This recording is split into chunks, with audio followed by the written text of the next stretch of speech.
Today, I'd like to share some thoughts on Dante Alighieri and his Divine Comedy, one of the great works of Italian literature, and really one of the great works in world literature. Fascinating book with an amazing premise and very interesting structure, very intricate structure. Dante spent a lot of time on it. Let's look into Dante's life, first of all. Who was he?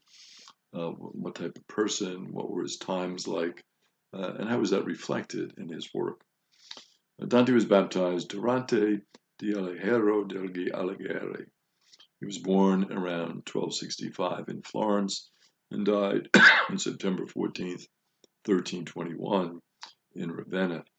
So last year, of course, celebrating the 700th anniversary of his death. He was many things. He was a poet, amazing poet, a writer, a philosopher, but also a man who was engaged in his times. The Divine Comedy was originally called the Commedia. It was christened Divina by Giovanni Boccaccio and is considered really one of the greatest works of the Italian language. Amazing in its breadth and scope and exactly what Dante tried to accomplish. He established the use of the vernacular, and in particular the use of the Tuscan dialect. He was the first use of the three-line rhyme scheme, the terza rima, and is considered to be the father of the Italian language. Given the name Il Sommo Poeta, the supreme poet.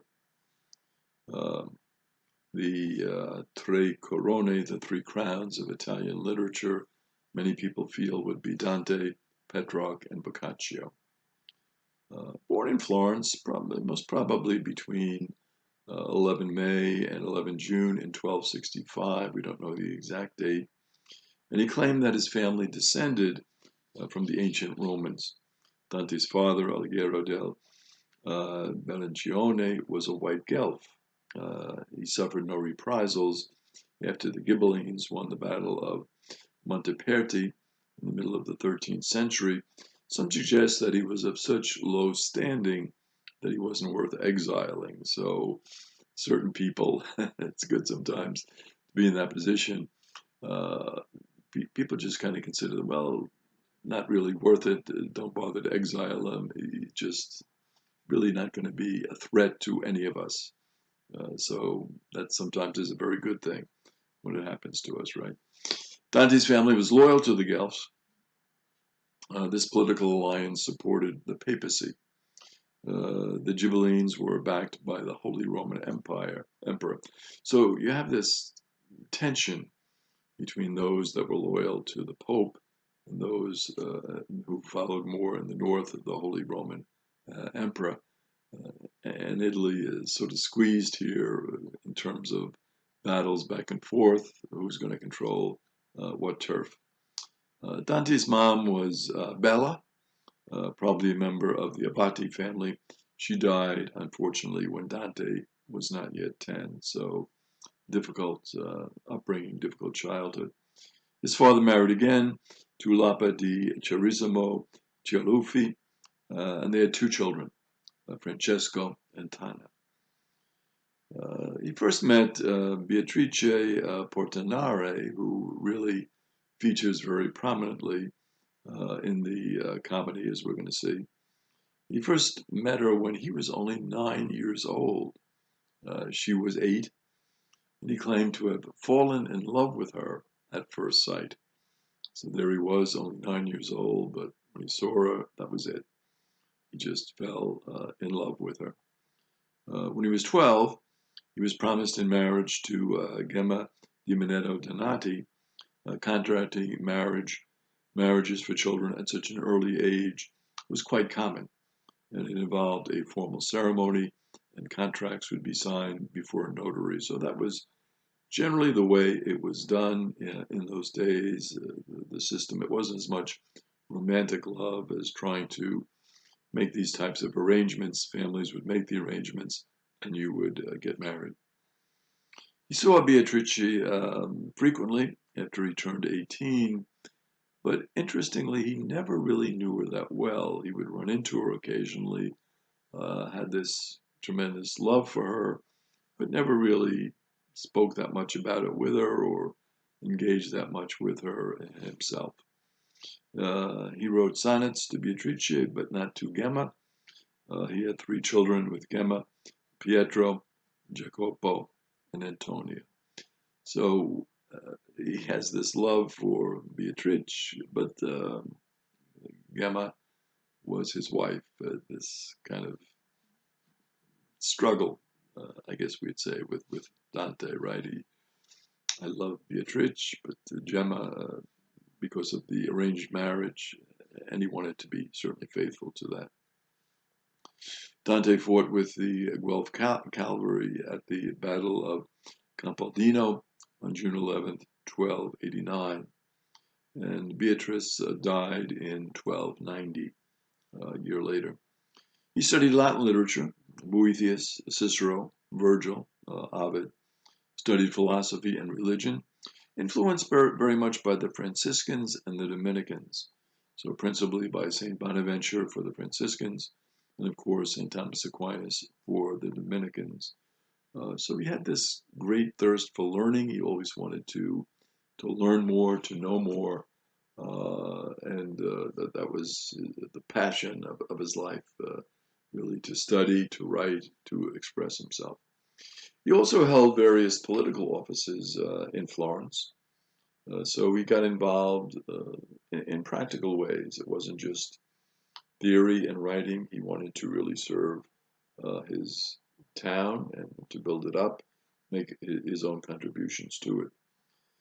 The Guelphs, though, divided into two factions. We had the White Guelphs, Dante was part of, and the Black Guelphs.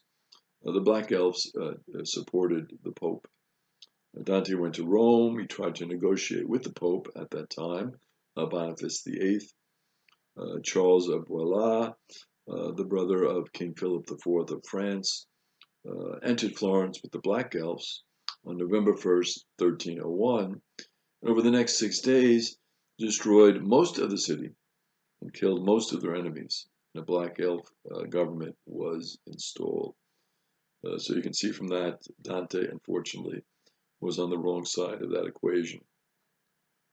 Dante was convicted of corruption in order to pay a huge fine and stay in exile for 2 years.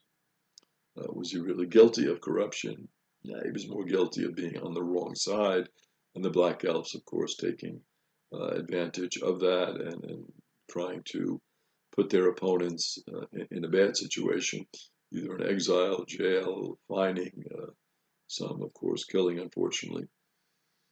He wound up staying, very interestingly, in exile perpetually. So he was only supposed to be for 2 years, but he stayed there perpetually.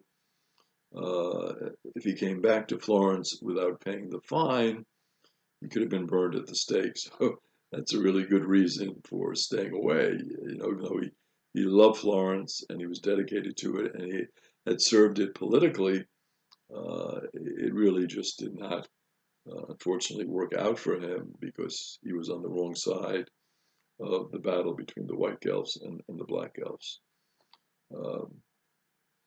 Dante participated with the White Guelphs to try to regain power, but they were never really successful in regaining power. So where did Dante wind up? He went to Lunghiana, Verona, Laguina, Lucca, and Ravenna. So he's kind of like the wandering guy all over the place, these different towns in Florence, trying to stay out of trouble, trying to stay away from those who would do him harm.